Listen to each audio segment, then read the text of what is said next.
Welcome back, Pokemon trainers. We are here with our fourth and final top 8 match. Joe Brown and Gabby Snyder bringing you the action. I'm still recovering from that last match. The time went down to like 4 minutes. I didn't even notice the timer. I was so stressed out. Yeah, that was so bad. You had like P-Blades misses. You had, I know. Snarl missing. Xerneas with critical 1 hits. HP. Xerneas with 1 HP. Oh my gosh, that was so cool. It was a good game of Pokemon, though. I mean, I think that's why we all come back and play this game, is that it just gets your like heart racing, and then you just don't even know what to do. It's so exciting. That's why, like, in a nutshell, that set is like why we love Pokemon, because so like back and forth the whole time. Those players both could have won that set, and it was so fun. But our last top 8 match, Nick Navarre and Zheyuan Huang, his Americanized name of Ken, so we usually just call him Ken for easiness sake. Nick and Ken, two of the top players ever since I think the end of 2016, early 2017. Oh, definitely. Have been very strong within our regions, within North America. So, but Ken was actually the only player in Top Gun who was not streamed yesterday. So I guess he has somewhat of an advantage because nobody knows what he has, but I mean, it's not like Nick is at any disadvantage since he's such a great player. I know, and the thing to keep in mind about Nick is that he's been on stage so many different times. I mean, he's been to how many international championships, how many worlds. He's just a really strong player and somebody that you have to be kind of afraid of, because even if you know his team and know what he's going to do, he still is he's able to break things down and just sort of figure out his win conditions and then execute upon them really well. So Ken, he's definitely no stranger to the big stage as well, but I think it's really hard to kind of match Nick's ability to just sort of understand this game. And I'd be curious to know what Ken's game plan is going into this, because their teams are both kind of similar archetypes to what we've featured on stream in the past, and it's going to come down to kind of like our last match, two different weather setters. We have a Groudon on one side, a Kyogre on the other, as we head into team preview. Both trainers with the Xerneas, but I think honestly Nick's a little bit better set up to stop Ken's Xerneas than Ken is on his own. I could be mistaken, but as the first time we're seeing Ken on stream, I think this is also the first time we're seeing Tapu Lele this weekend, right? Am I crazy? I don't know. I'm like trying to remember actually, and it's weird because I feel like I see Tapu Lele on the ladder all the time. Yes. But I don't recall seeing one yesterday. Maybe it was when I was on break. I'm just gonna use that as my excuse. All right, let's get into this. Nick and Zheyuan, Ken, Huang. Nick has Gengar, Groudon, Venusaur, Xerneas, Serena, Incineroar, and Ken has Xerneas, Smeargle, Kyogre, Tapu Lele, Incineroar, and Kartana. So the big difference, obviously, is going to be the presence of that Gengar and the Serena on Nick's side of the field versus the Kartana and the Tapu Lele on Ken's side of the field. I think, in Nick's favor, the Gengar and the Venusaur are going to be a lot more useful to him in this game. Venusaur can easily disrupt things on Ken's side of the field because there really is no visible, electric terrain or misty terrain to stop something like a Sleep Powder from dealing big damage. And Gengar as well, poison-type Pokemon. It's probably one of the best things to counter Xerneas as long as it hasn't gotten the Geomancy up yet and can outspeed it. And it has access to a lot of really interesting techs. I think in the past, we've seen them run moves like Trick Room for some speed control, or more disruptive moves. Like I think we've seen a Psychic sometimes to stop like opposing fighting type Pokemon. Like there's so many different options on it. It's safe to say Sludge Bomb is probably going to be one of them, but it looks like Nick is starting off the game without Gengar and going for a different poison type Pokemon instead. Yeah, Venusaur, Xerneas is the lead for Nick, and Ken has a Xerneas of his own as well as Kartana. So Kartana is in a pretty good spot right now because I don't believe that Nick has Hidden Power Fire on his Venusaur, so he is not really threatened by either of Nick's Pokemon right now. He isn't, and I think that's really important for Nick because he's going to have his choice of what he wants to do this turn. He could double into the opposing Xerneas, maybe try and remove it from the field, or he could switch something around to try and stop that Kartana on Ken's side of the field. The Kartana is kind of the big threat that I think he has to be wary of, but I don't think he necessarily has to stop it this turn, which is the key distinction I want to make.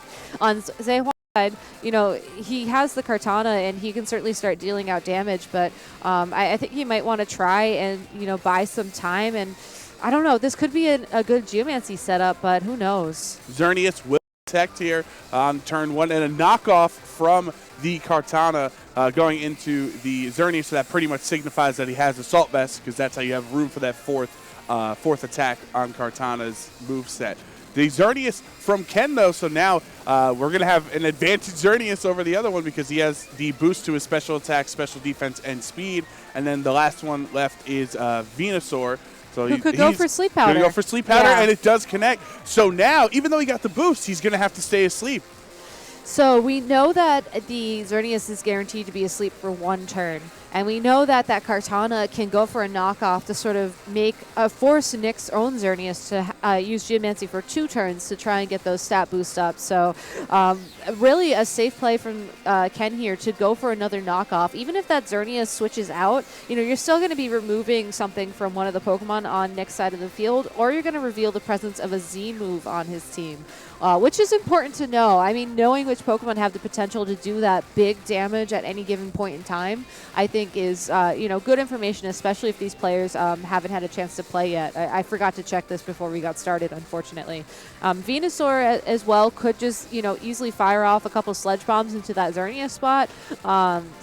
Again, the game is sort of being set by Nick, I think, right here, and I'm really curious to see which Pokemon that this Kartana is going to target down and with what. A Smart Strike from Kartana into the Xerneas will bring it down to around 30% of its HP remaining. Ooh. And the Moonblast from Nick's Xerneas into Ken Xerneas will hit it, but not as strong as it would have because of the boost. But double target with the Sledge Bomb, also not enough. So it's actually Ken's Xerneas is still healthier even after a double target. And I don't think another Sludge Bomb from that Venusaur, unless that was a low roll, will be enough to knock out the opposing Xerneas. So Zheyuan again, or Ken, really safe to go for the Smart Strike into that opposing Xerneas and just remove it from the field. I was a little bit nervous about the switch from knockoff to Smart Strike, thinking that that was an opportunity for that Xerneas to go for Geomancy, but Ken making the correct decision because Nick didn't go for it. Yeah, he made the call, and he also might. Maybe he thinks his Xerneas is faster, or even if they do have the same speed, he trusts that his Xerneas would get the attack off first. So I guess understanding that Smart Strike was more important for the immediate damage. So now it seems like even a Dazzling Gleam would be able to pick off the Xerneas here. No Dazzling Gleam, though. That Xerneas is still asleep, and it looks like these players are just happy to sort of let their Xerneas stick around for a few more turns. A Smart Strike from Kartana into the Venusaur does half, so that's actually pretty strong. And here is the Geomancy, so I don't know if he is okay with this happening, but a Smart Strike into the unprotected Xerneas would have knocked it out and saved us from the animation. I know, that's the commentator's priority, huh? But, maybe counting on his Xerneas to wake up that turn. Definitely a little bit of a risk, especially given the fact that the Sledge Bomb did get that knockout there. Hopefully he has a plan moving forwards because now, Nick's Xerneas is going to be moving first as we enter in, this turn of the game. And even though it's at low health and will be knocked out in 1 hit, I guess a Fake Out from a Smeargle could stop it, couldn't it? That'll stop it for at least 1 turn because either Xerneas has to protect to stop or to knock a Fake Out Smart Strike, or if it goes for an attack, well, then you're just going to take the Fake Out. So this is now 1 turn that Ken doesn't have to worry about Xerneas' attack and maybe might want to do some positioning on the field, switch out the Kartana into something else. Or Smart Strike did half to Venusaur, so he might be able to get that knockout clean.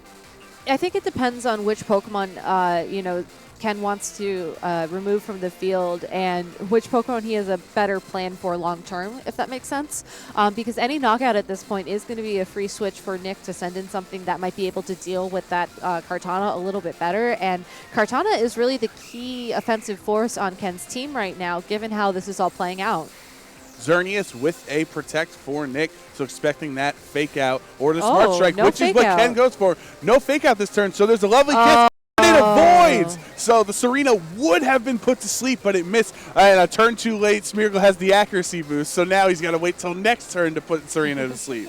Well, I guess that accuracy boost works in Smeargle's favor there. Oh, Serena has Queenly's Majesty, so he couldn't go for the fake out. That's true. That it blocks the priority. So that was a smart play from Ken. That's very true, but I think it would have been a safe sort of, I'm just going to try and go for it. We didn't know that Serena was brought at that point, and it's really interesting that both these grass Pokemon are brought on the field. I don't think it's likely that Ken has the Incineroar in the back at this point, and I know you're reacting to the big damage from that attack. So wow. We just take a moment to acknowledge the fact that a Geomancy plus a Helping Hand is enough to knock out a Kartana in one hit. Right. No focus. Oh, and Assault Vest. Even through the Assault Vest, yeah. That's what I'm impressed by. Kartana tries to fix its one deficiency in life by putting a bulky vest on, and take those special defenses, special attacks. And he can't even do that because that's how strong Xerneas is. Yeah, Xerneas is definitely something to be afraid of, and I don't think Ken's going to be forgetting about that big damage moving forwards.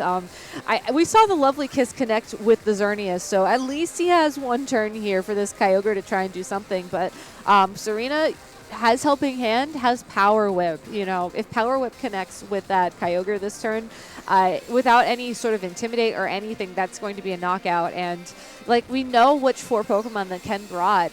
No Incineroar, and I think that's going to be an adjustment he has to make going into Game 2 because so many Pokemon on Nick's side of the field would be put at a disadvantage because of it. So Water Spout does hit both of Nick's Pokemon and knock out the Xerneas while it was asleep. And here is the free Lovely Kiss, thanks to that increase in its accuracy from a couple turns ago, will connect onto Serena, putting it asleep for next turn at least, one mandatory turn of sleep. If Nick brought his Groudon, though, he can send that out on the field now and bring the Sunlight, which will severely weaken those Water Spouts. So, yes, the Serena's asleep, and I think Ken bought himself one more turn. But depending on what else this Smeargle has, this might not be enough to open up a path to victory, if you will. Groudon does come out, though, for Nick on this turn, so it will set up the drought. Having all damage from water attacks while the sun is up and increasing the power of fire attacks here. But I think a Precipice Blade is probably better than a fire attack. And we know that the Venusaur, I believe, is the last Pokemon in the back from earlier, which means its Chlorophyll ability is going to kick in, provided this Groudon, or we don't take 5 turns to remove one of these Pokemon from the field, at which point it'll be the fastest thing on the field, and it could easily use those Sludge Bombs or that Grass-type attack to deal big damage. Kyogre will protect here, so it is not going for a Water Spout or anything. A substitute from Nick here on Groudon will, at the cost of 25% of its HP, get a substitute that can take a hit. And then Serena does get an early wake up, but that Power Whip goes into the Kyogre to protect, and the Lovely Kiss is stopped thanks to the substitute. And that's, I think, how Nick deals with teams that have Spore or Lovely Kiss or Sleep Powder, basically ways to put his Groudon to sleep. Having that substitute not only gives it more bulk, it forces one opponent's moves to essentially be negated while that Groudon has that substitute up on the field, but it also means that it can't be put to sleep or other sort of, shenanigans that might stop it. So I really do like that play from Nick, as tempting as it probably was to just start dealing those Precipice Blades out and start stacking up damage. He recognized that the long-term threat was the chance of sleep and not anything else. Very smart of Nick there, because now this Water Spout is going to go into the substitute, which will it'll make it fade away because it'll do at least 25%, but much better than what he would have taken from regular Water Spout with his HP. And it only did 5 damage points to that Serena. Right. That's so wow. And look at how much damage it did too with those Precipice Blades. That's a very offensive Groudon. That Life Orb. Because of the Life Orb. There you go. It seems like it did it did a little bit more damage than usual, and that is thanks to the Life Orb. Just a little bit? Yeah. Just around 30% more damage than typical Groudon. I see what you did there. So eventually at this point now Nick is up 3-1. He can just click buttons and move on to start game planning for Game 2. So really the adjustment's going to be on Ken, I think, in Game 2. I really like Nick's strategy. I think he sort of led the Xerneas to respect the threat of Ken's Xerneas, knowing that he has more options to sort of defeat it, and that's what we were talking about going into Game 1. Ken needs a way to answer those threats to his own Xerneas without necessarily, to having it take too much damage or otherwise have it just sort of sit on the field and do nothing, because those are turns that Nick definitely will be able to take advantage of. So I mentioned the Incineroar earlier. I really like that adaptation because we know that Nick's probably going to bring the Groudon, so those Flare Blitzes from it can get more boosted up from the sun. It can threaten the Serena and the Venusaur with super effective damage. It has Fake Out. It might have some other techs that could help him otherwise better manage the Pokemon on Nick's side of the field. It just is very strange to me given how popular Incineroar is and how beneficial it could be in this matchup that Ken decided to leave it behind in Game 1, instead most likely bringing that Smeargle of all Pokemon, which, yeah, Lovely Kiss is great, but without those accuracy boosts, it does have that chance to miss, and that just seems like you're taking an unnecessary roll of the dice, which just makes it that much harder for you to kind of, keep that advantage. I would love also to see the Tapu Lele in this matchup, as if Venusaur Groudon is like a very threatening open for Nick, it would be nice, but it is hard to justify bringing Lele against a team with Venusaur and Gengar on it. Those poison types are really scary. It's a double-edged sword. You can hit them, but they can hit you. Yeah, exactly. So Tapu Lele could do super effective damage, but because of the fact that it's part fairy, it's also weak to those poison type attacks. And it might come down to whatever kind of item or set this Tapu Lele has. If we don't see it in this game too from Ken, who looks like he's pretty much decided how he wants to do this already, I think that's more so of an indication of the kind of Tapu Lele that he runs, and that the matchup here is just too unfavorable for it to make an appearance, which is totally fair. I think that one of the things we're seeing a lot with team building, especially in the Moon series of all things, is these kind of 4 core Pokemon, and then you have 2 Pokemon that are very situational and kind of depend on your matchup and give you a little bit more wiggle room in situations where, you might not otherwise have them. Right. It might be just some of those situations where if you went with a different Pokemon, that would make you have a worse matchup. And you're like, okay, I might not bring this Pokemon more than like 15% of the time, but in the certain matchups, I definitely need it, or I would be in a much worse situation. So we actually do have the Sun lead for Nick here with the Venusaur and Groudon, and Ken has Xerneas and Smeargle. So two very wonderful partners with each other, Xerneas, Smeargle, and then Chlorophyll, Venusaur, and Groudon. I think both these buddies really like to be on the field together, which is, best friends going into Game 2. Ken fighting for his tournament life, Nick hoping that this will lead him into top 4 yet again. Looking at this matchup, knowing that the Smeargle really went for Lovely Kiss and Follow Me last game, I think it's safe to say it doesn't have Fake Out, and this is going to be really unfortunate because now this Venusaur could potentially put that Smeargle to sleep. Clearly it doesn't. The sleep powder missed. Yeah, it did. But more importantly, the Precipice Blades is going to do a ton of damage to the Xerneas and a ton of damage to the Smeargle because it has not been intimidated.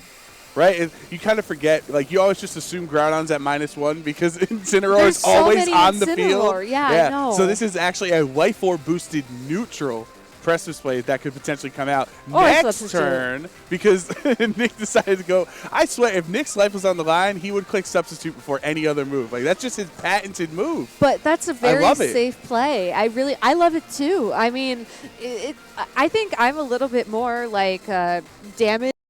Prioritizing, yeah, aggressive. Thank you. That was the word I was looking for.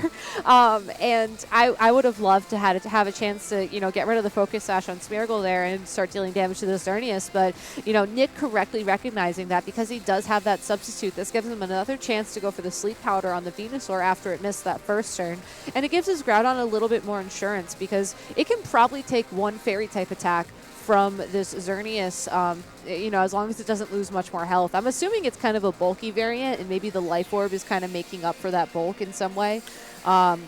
So this Protect here, I would not be surprised if Smeargle just tries to go for a Lovely Kiss onto that Venusaur to, just remove the threat of Sleep Powder, and then Ken can start moving forwards. But instead, looks like we're just going to have a very, very safe turn. The Spiky Shield will, it's essentially just Protect, but if it's hit with a contact move, it causes damage there. The Sleep Powder went into that slot, but it was protected, so pretty much nothing happened. But he was targeting the Smeargle. Right. It was not redirected, which I think is something important to kind of keep in mind. Right? Because you said the Sleep Powder went into the Smeargle slot. Right. So I think Nick... so he's prioritizing the Smeargle prioritizing the Smeargle. So Smeargle can't Lovely Kiss anyone on Nick's side. Exactly. Okay. Exactly. He's not concerned with the Xerneas right now. I think he thinks that the substitute is enough on his part to sort of answer the threat of the Xerneas, and that he needs to remove the Smeargle from the field before it's able to disrupt too many other Pokemon on his team. That gives Ken a chance for Smeargle to start, dealing damage, knocking things out, which is a key distinction I want to make, because not how most people counter Xerneas. Most counter Xerneas, as soon as Geomancy's up on the field, you just deal damage, and try to remove it entirely. But Nick's not afraid of it. A Dazzling Gleam from the Xerneas, even with a critical hit into the Venusaur, will substitute or make the substitute fade away. And there was a Follow Me, which the Sleep Powder went into the Xerneas slot and missed again, and Groudon is able to set up substitute. But Smeargle is still awake right now, and it seems like he didn't really have that important of a Moody boost there. So Nick wanting that Smeargle to be asleep, I think, before the Groudon has a chance to start attacking, just so that the Lovely Kiss will not connect with his Groudon. I think that's probably what he's running out of turns, right? Sun is about to run out soon. He is. And I think the other thing that's important to call out is that every time he does use Substitute, that costs him some of his health. And because he's holding the Life Orb item of all things, he's not going to be able to get that back. Right. So there's only maybe one more time he can try and do this, knowing that there's going to be probably another turn where we see Protect, or Spiky Shield, I should say, Sleep Powder. It's gonna cost him. He needs this next Sleep Powder to connect after this turn, obviously, because Spiky Shield's a thing. Oh, Stone Edge actually into the Xerneas' Protect there. So Smeargle gets a speed boost, though, and an Evasiveness falling. So Sleep Powder won't miss, I guess. Maybe. I guess that's the one saving grace now is does Smeargle, with a +1 to its speed stat, outspeed a Chlorophyll Venusaur? I'm not sure if it does. I don't believe it should, because Chlorophyll doubles your speed, right? Yeah, and even if it did outspeed, there's the chance that Lovely Kiss would miss anyways, because I don't think we've seen any accuracy boosts on Smeargle's side of things. So I think Follow Me is really the best thing this Smeargle can do at this point, because that gives Xerneas another chance to break the substitute onto the Groudon, and maybe even more importantly at this point, bring that Venusaur down so that one more hit will knock it out. And then, once Venusaur's gone, you don't have to worry about Sleep Powder anymore. Right. It seems like 3 Dazzling Gleams would be enough to knock out the Venusaur here. So if he can break the substitute and bring Venusaur down very close to a knockout, might be a smart move for Ken. But instead of a single target Moonblast, though, it is enough for a knockout there. So that Venusaur, unfortunately, just whiffed at Sleep Powder the whole game and had nothing else. And the Wide Guard from Smeargle, huge, because Precipice Blades was blocked by it. Yes, so Ken making the correct call that he got an accuracy boost. Oh, well, that's just gravy on top, I think. But he made the correct call that Precipice Blades would be the move of choice from this Groudon, did not go for the Dazzling Gleam. Instead of using Follow Me to potentially redirect the Sleep Powder, it was just like, hey, you know what? I'm just going to knock out your Venusaur, and then I'll stop your attack with Groudon in some other way. Maybe the fact that Stone Edge was revealed the turn before might have scared him a little bit, but I think he was able to keep his calm, and that was the correct play there. So that was just a really great call from him. And Nick is going to be forced to, sort of reevaluate his strategies. Sending in his Xerneas here, it could some time on the Groudon's front, maybe to try and go for more Precipice Blades or something if Smeargle doesn't want to keep, spamming that Wide Guard. Maybe go for something like a Lovely Kiss to try and mitigate the Geomancy on its part. But, the other thing that could happen here is, Smeargle could go for, the Wide Guard just to stop, the threat of Precipice Blades bringing Xerneas onto a 2-hit knockout, and a single Moonblast could knock out the opposing Xerneas. There's so many different options for Ken. I think as long as he just keeps doing damage and he doesn't end up in a situation where, maybe both Pokemon on Nick's side of the field protect and just cost him a turn, he's going to keep this momentum going. I think we're also on the last turn of Sunlight as well, though I guess that doesn't matter as much because the Venusaur's gone. Right, and the Xerneas will protect, who at this point just seems like Lovely Kiss fodder, just waiting to be put to sleep. A Dazzling Gleam will be enough to break the substitute, as we saw the last time. So Groudon's at 50% of its HP. If he goes for a Precipice Blades, he into the Groudon. That was a good call. So Ken made the call. He thought Xerneas was going to protect. What a smart move. That was a really, really good move, too. It was a bit of a risk, I think, but because he still had the Geomancy up on his own Xerneas, I think that he had other options, like a follow Evasiveness. Oh, all right. Here we go. You guys ready for a Smeargle game? Because this is turning into a Smeargle game. There's the forfeit. I think Nick might be sparing us from that fate personally. But let's just take a moment while these players get ready to go into Game 3 to sort of rewind what happened that turn, because I think the forfeit happened so quick we didn't really have a chance to break it down. I think Ken recognized the fact that his Xerneas, even if Nick's Xerneas was able to get up Geomancy, he had options. He had Follow Me. He knew his Smeargle wasn't going to be knocked out because it was still at full health. It still had that Focus Sash item we saw in Game 1. So instead making a bit of a riskier call in one way, you know, deciding to go for the Dazzling Gleam, get some chip down on the Xerneas, and then go for the Lovely Kiss into Groudon. But that was actually, you know, his safest play, because all it would have taken without the Geomancy boost, the Dazzling Gleam will do about half health damage to an opposing Xerneas, at which point you can use something like Moonblast to knock it out even after it has that Geomancy boost, approximately. You know, there might be a couple, you know, high-low rolls that make that really hard, but I just kind of want to highlight that fact, because even though it seems like such a risk, you know, yes, I'm ignoring the Xerneas, it actually wasn't that big of a deal for him, and I really liked how he recognized that. And then, you know, the it takes guts to just, like, let his Xerneas hang around. It does take guts, and I think this is kind of showing us a little bit into Ken's mindset on how he's sort of playing this game. It's very easy to get scared by a Xerneas. I think all of us have seen, you know, multiple times this weekend, a Xerneas sort of like ramping up, and then it's like, okay, this is Xerneas' game. But I can just recognizing the fact that he had the tools that he needed to not really even realize that Xerneas was a threat, and that the Groudon with those Precipice Blades and that Life Orb and that Substitute was the thing that he should prioritize. So now, going into Game 3, I want to see the same strategy from Ken. You know, I want to see that Smeargle and Xerneas leading together because they just work so well. Nick needs to find a way to stop this. I'm not quite sure how he should go around that. I think, you know, he could maybe try and go for those Sleep Powders onto that Smeargle again, even though it's not accurate. If he would have hit one of those, I don't think that would have played out as well for Ken as we saw in Game 2.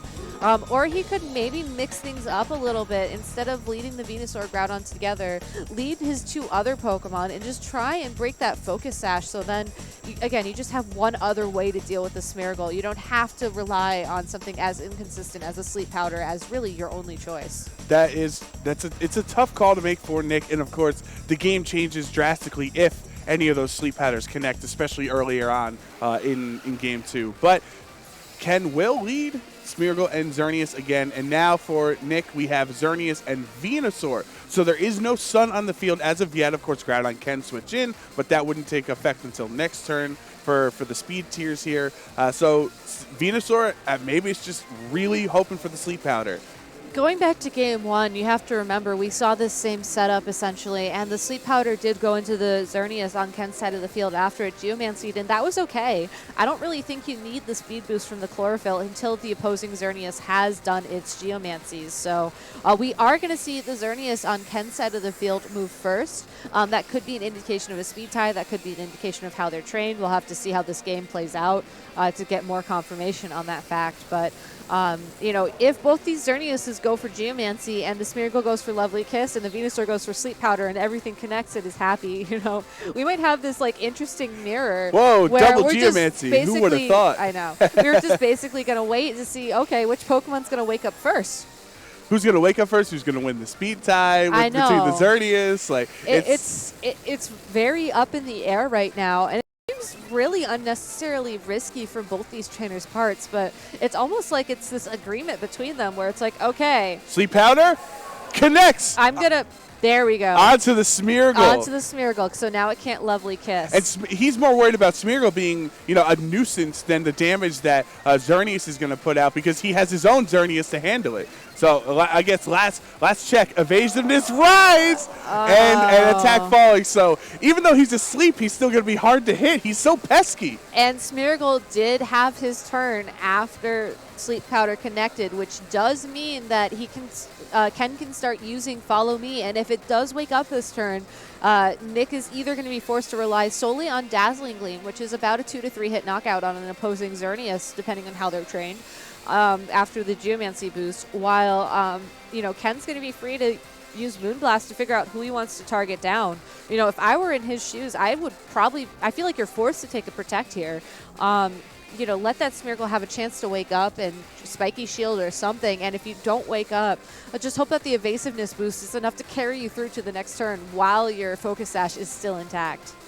But great call from Nick there, putting the Smeargle to sleep. It definitely was the scarier thing to worry about in that situation.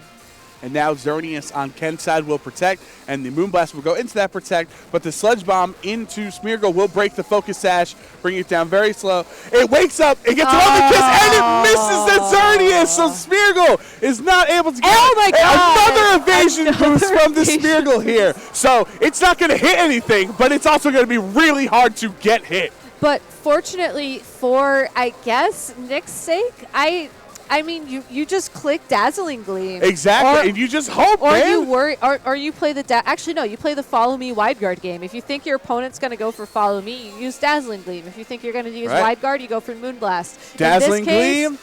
That's from Ken. All right. I was going to say, we got our big deers mixed up for a second there. There's so many deers on the other Dazzling Gleam does connect on Smeargle. And Smeargle goes down. He says, you can take those evasiveness boosts to the bench as you're down in this game 3. And Sleep Powder connecting onto Ken Xerneas here. And now that will have to stay sleep next turn no matter what. So he has a free turn that he can damage that. A +2 Moonblast into it would be massive right now. Sludge Bomb should be enough to knock out the Xerneas at that range. So this Kartana, as a result of Nick sort of having to use this opportunity, I think, to remove the opposing Xerneas from the field, is going to have a shot to use that Smart Strike. What I don't know is whether or not that Smart Strike is going to be enough to knock out that Xerneas, because we saw in Game 2, that was a 2-hit knockout on that Kartana's part because of the Assault Vest. It's more bulky. It can't deal as much damage, and it can't, guarantee that with this much chip that's going to be a knockout. So fortunately for Ken, that Kartana can't be put to sleep from Sleep Powder because it's a Grass-type Pokemon and a Spore, not literally a Spore, but, a Pollen-type move, maybe I should say. If only Venusaur got a lovely kiss too, then we'd have even more fun going on. I don't want that many sleep turns in a game. I'm just going to be blunt. As it is, that so much has been up to chance already this game. It's just an incredible match. And a Dazzling Gleam will bring Kartana down to half of its HP. This Smart Strike into the Venusaur, is it enough to do about 60% of its HP? Oh, and hold on with 1 HP. Venusaur lives with 1 HP and Sludge Bomb and knocks out the Xerneas. So now, wow, we've had 2 clutch 1 HP survivals in 2 straight sets. Oh my, that was crazy. Ken, knowing that the Sludge Bomb was going to make or break his Xerneas' opportunity to attack next turn. It's just unfortunate for him that Venusaur is able to hold on just with that 1 health. What a crazy game. Nick must be feeling pretty comfortable right now, though. He survived that Xerneas, still has those Geomancy boosts, is still going to be dealing massive damage, and really all I think he needs right now to win this game is like a Dazzling Gleam or a Moonblast to ensure that the Kartana is knocked out. And then his Groudon can come out onto the field and get rid of the rain and then just, have a good time being a Groudon, really. Very, very simple game plan for Nick right now. The Dazzling Gleam does take down Kartana, so even with the Assault Vest, Dazzling Gleam is still a 2-hit KO. And the Grass Knot from Venusaur into Kyogre. And what a well-played set by both of these players. That was crazy. They had so much back and forth, lovely kiss missing, and, evasiveness boosts and things like that. So it does, it gets a little sad if you're on the losing end of it, but you have to understand, this is the battles you have when you opt for those type of strategies on your team. And I feel like there's a certain amount of respect one must have as a Smeargle player for the RNG, just because so much of Smeargle's strategy, if you play it in the Moody Boost way, which I know there are other ways to play it, comes down to which boosts you get and how you utilize them. And I think that Ken, he had an amazing run, and I don't want to say something like, oh yeah, the Smeargle was why he got this far. The way he was using that Smeargle and utilizing those boosts was just absolutely fantastic.